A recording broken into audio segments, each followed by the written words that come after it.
Ai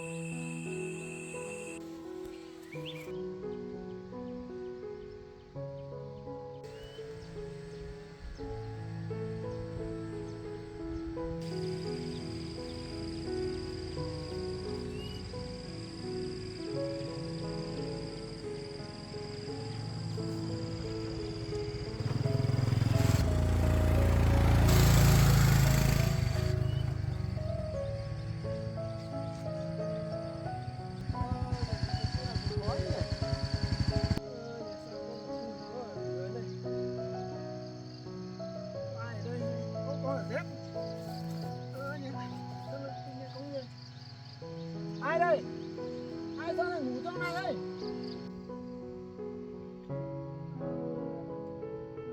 Ngủ đây. Ai đây? Sao lại ngủ đây? Nhà đâu mà không ở mà lại về đây? Sao lại ngủ đây? Ai đây? Dậy thế nào? Dạ bọn em mẹ đuổi sang nhà được ra thì mẹ đuổi quá thì cần thế nào mình vào đây tạm Mẹ đuổi á, thế nhà bọn em ở đâu? ở cái răng bên kia. Ở làng bên kia ấy. Vâng. Nhưng mà sao lại mẹ lại đuổi? Vậy Chồng chồng con đi lâu quá sang là không thấy về thì mẹ chồng đuổi. sao thế việc chồng con đi đâu mà về đây ở đây? Chồng đi công ty được mấy năm rồi không thấy về, xong là mẹ chồng bảo không cho ở nữa, không có con trai không cho ở đuổi. Thế đây không còn ai nữa đang ở ngủ nữa này? Đây là bà của em. Gọi dậy thế nào? Bà ơi rồi đi. Thế cả bà cũng đi đuổi á? Vâng, mẹ đuổi cả bà em đi. Mẹ chồng sao lại? Ô bà cũng ở đây luôn á? Vâng, Sao mẹ chồng của em lại đuổi cả bà này? là mẹ bảo là bà già rồi không làm được gì nữa, ăn bám thôi bà đuổi. Chờ ở thế bây giờ cứ ở cống này ở được bao nhiêu lâu ạ? Mà em Thế bây giờ như này không có chỗ ở cũng thấy khó khăn đi. Anh ở chỗ kia có cái làm đây thế nào? mẹ biết sao anh Ở đây. là ở chỗ nào thì con mình thôi. Ở chỗ này bây giờ sao ở được? Cái này cái cống rãnh nước này mưa to lên sao ở được? Thế bây giờ nếu mà mẹ chồng cũng đuổi rồi cũng không được. Anh chưa có cái lán gì kia. Thế là đi ở tạm cái kia đi. Nó có gì mai anh báo ra thôn rồi là có gì đi vào giải quyết cho. Bây giờ ở đây cũng trời thấy sắp mưa rồi. Thế là ở trên này có một cái lán ở ngay cạnh đường ven đường ấy, cũng thấy nát nát rồi nhưng mà đi ở tạm đấy đi. Bây giờ ở tạm đấy xem nào có gì mai anh khác báo ra ngoài chính quyền nó thôn bản nó không vào giải quyết đâu. Còn không bây giờ đi ở nằm ở cống rãnh này làm sao ở được. Vâng, thế thì anh đợi em dọn đồ một tí xong này em đi. Em bảo cả bà đưa cả bà đi. Ơi, bà lấy cái chăn chợ vào đây đi. Bà dọn cái chăn ra đấy, lấy cái chiếu nữa, lấy ở đây cho mình đi theo anh này. Anh bảo có cái lán ở đâu mình đi ở tạm.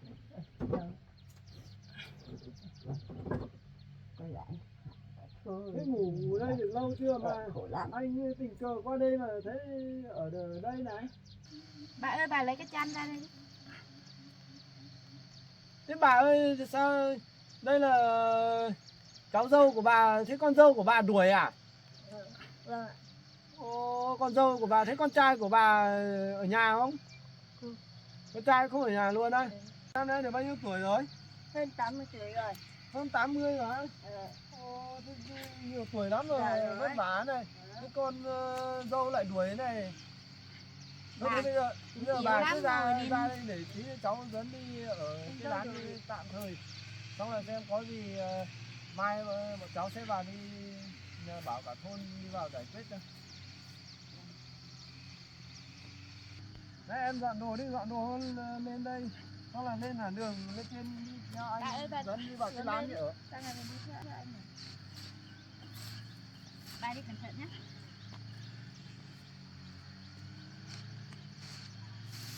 Em đỡ bà đi. Bà lên được không? Từ đây dốc lắm.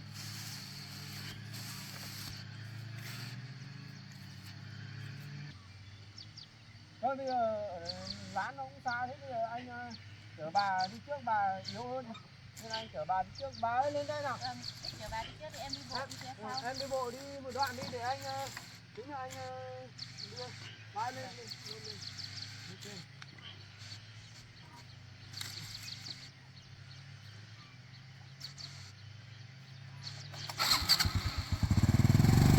Em đi bộ làm sao nhá.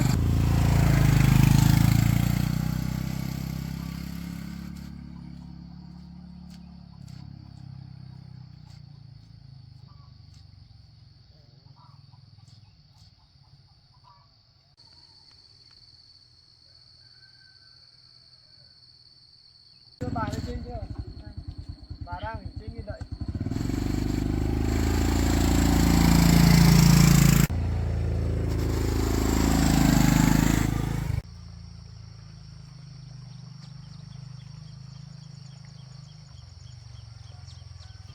Đây có cái lán ở đây này. Ở đây. Đây có cái lán ở trên này, đi dọn thế nào có ở đâu? Em cảm ơn. Bà ơi, lên trên xem lán nó ở được không? Đấy lên xem cái lán ở tạm trên này. Bà ơi, mình cho anh đi lên trên lán nó ở được không? Rộng lắm rồi này. Lán này.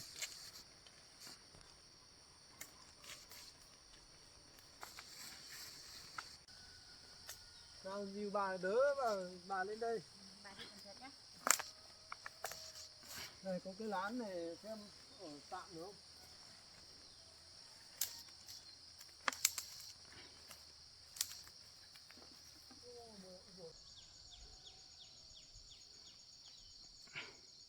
Không biết lán của ai nhưng mà cứ ở tạm đây đi. Có gì anh khác hỏi cho. Vâng. Anh có hỏi lán gọi cho ở. Này có ở được không? Ở tạm đây có gì. Đây chỗ này khô còn đây. Bên này mưa rồi đây đấy. Bà ơi, bà sang đây ngồi thế này. Cho bà ngồi đỡ.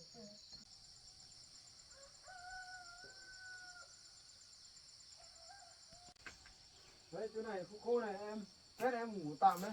Hôm qua đã được ăn gì chưa? Bọn em lên dưới kia đi tìm được một củ sắn đốt ăn tạm rồi. Thế em thì ăn tạm được bà sao ăn được? Em cũng chưa có gì cho bà ăn được.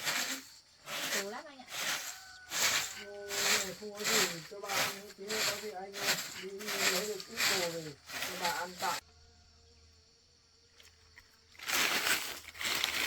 Quét cái đấy đi. Nó nào bán đất rồi. Xem cái bán này lấy được cái này. Kê để làm cái giường đấy.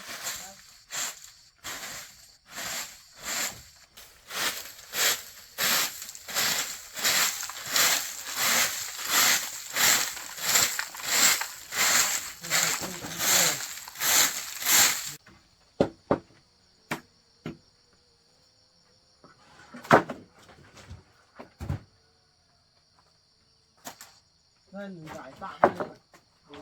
Tí nữa em có chiếu gì cho Em có chiếu rồi. cái chiếu có cái chăn rồi giải này ở tạm đi xong rồi chú anh cứ hỏi cho. Vâng. Em lấy chiếu giải. Lấy chiếu để giải rồi xét. Đấy em lấy chiếu để giải thế nào. Cái tạm ở đây.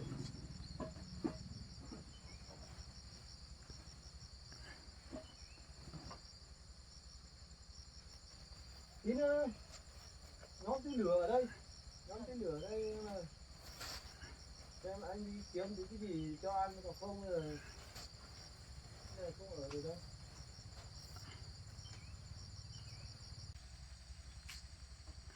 Đấy xem nào lấy đồ ra đây ở tạm đây đi. Bà ơi bà ở đây nhá. Bà xuống đây bà bây giờ bà ở đây nhá để tôi cháu cũng có việc cháu cũng về luôn thôi. Cháu đi làm cái việc của cháu. Em chăm sóc bà nhé. Vâng, thế em cảm ơn ạ.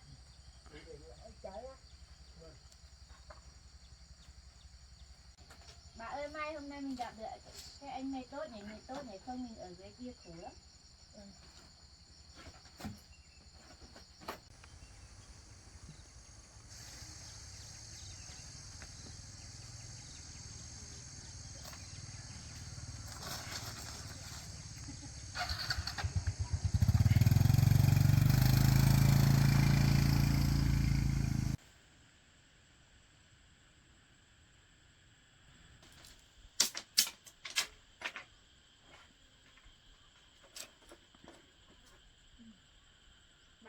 này gần quá nhỉ.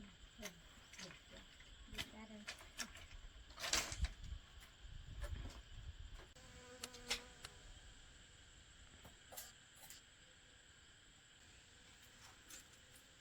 Bà ơi, bà có đói không? Bà có đói không? Đói. Cháu nhóm dưới lên xong rồi cháu đi tìm củ gì để mà luộc ăn.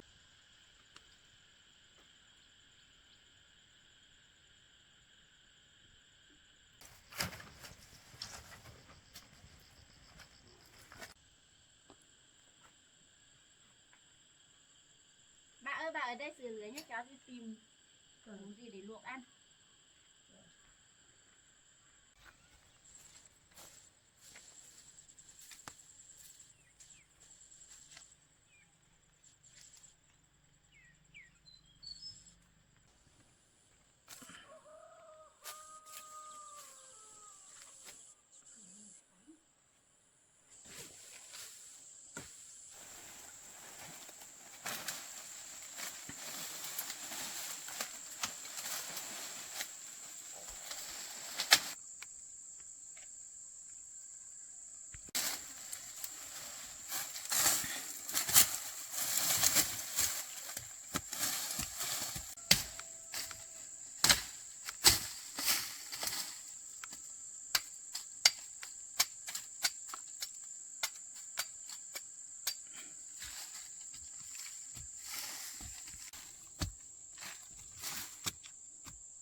Bà ơi, cháu tìm đào được sắn rồi. Tìm có sắn ăn rồi. Sắn hoang thôi bà. Cách là phải cái áo ra đấy.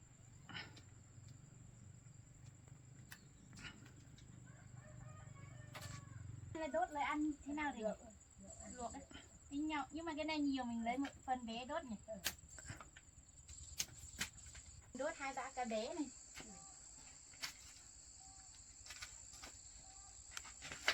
Sửa cái sắn nhá. Cháu lấy nồi đi lấy nước luộc.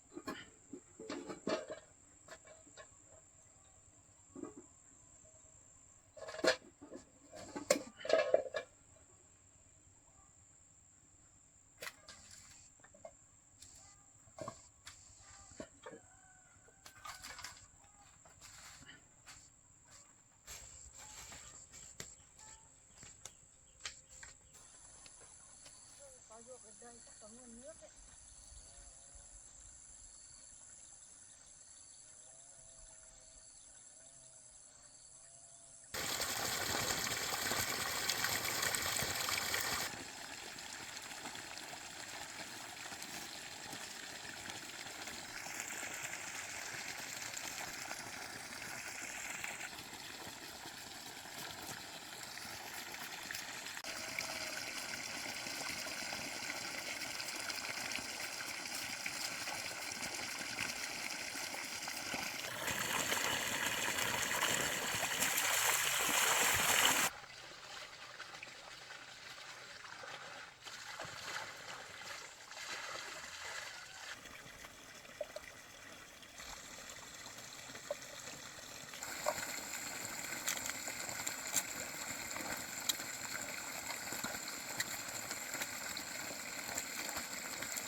cháu đi tìm cây làm kiềng đấy.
Bà ơi sáng sắp chín chưa?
Cái này á.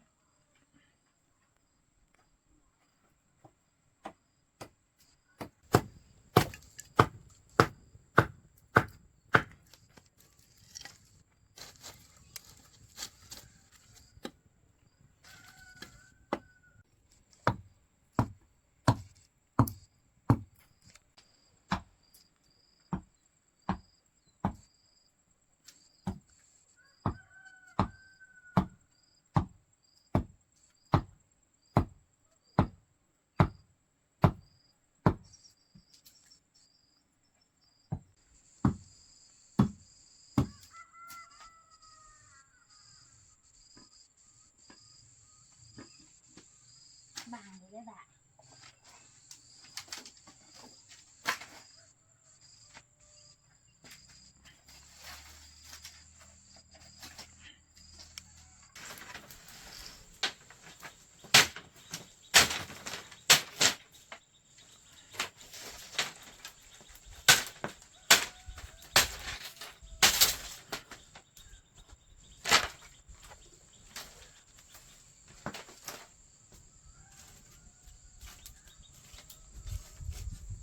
Bà ơi bà mệt thì bà ngồi đi. Cháu khác sửa ạ. Lịch cái gì.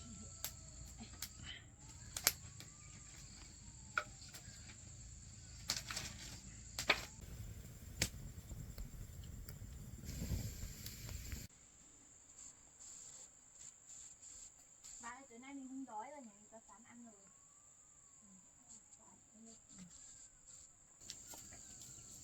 Sắn này chưa không biết chín chưa bà nhỉ? Hình như chín rồi bà. Chín ăn đây. Chín rồi.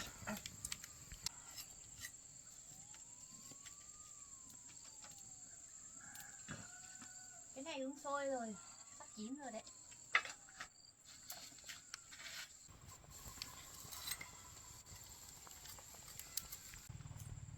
Bà ơi bà xem cái nồi này nhá, cháu đi tìm lá cọ để dại ở đây.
Ôi nóng quá.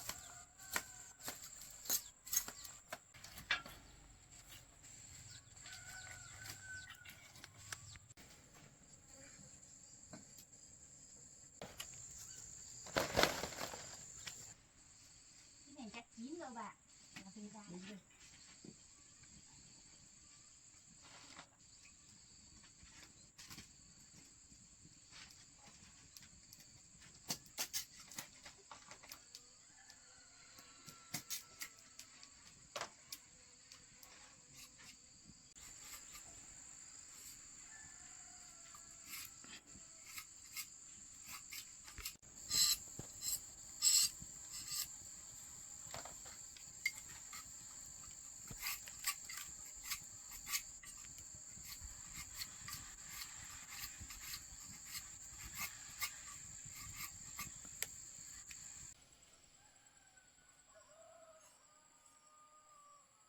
Bà ơi nguội rồi, cha ăn được rồi đấy. Bà ngồi gần rồi đấy ăn.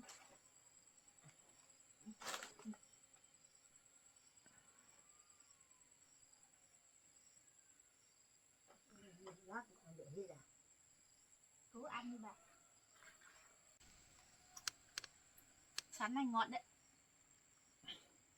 Bà ăn nhiều rồi nhé. Ăn được cái sán đốt này không?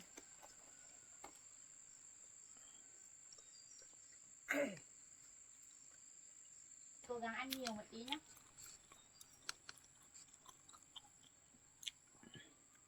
Bà chọn cái nào mềm ăn ấy. Răng của bà yếu, bà chọn cái nào mềm bà ăn nhé. Cái này mềm.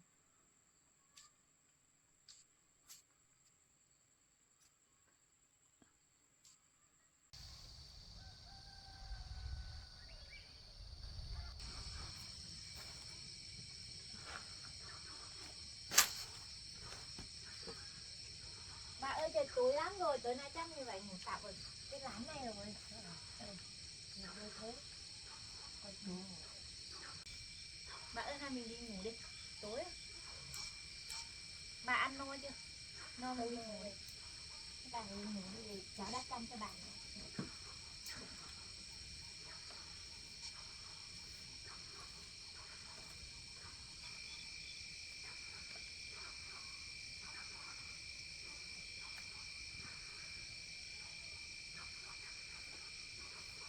Tắt lửa.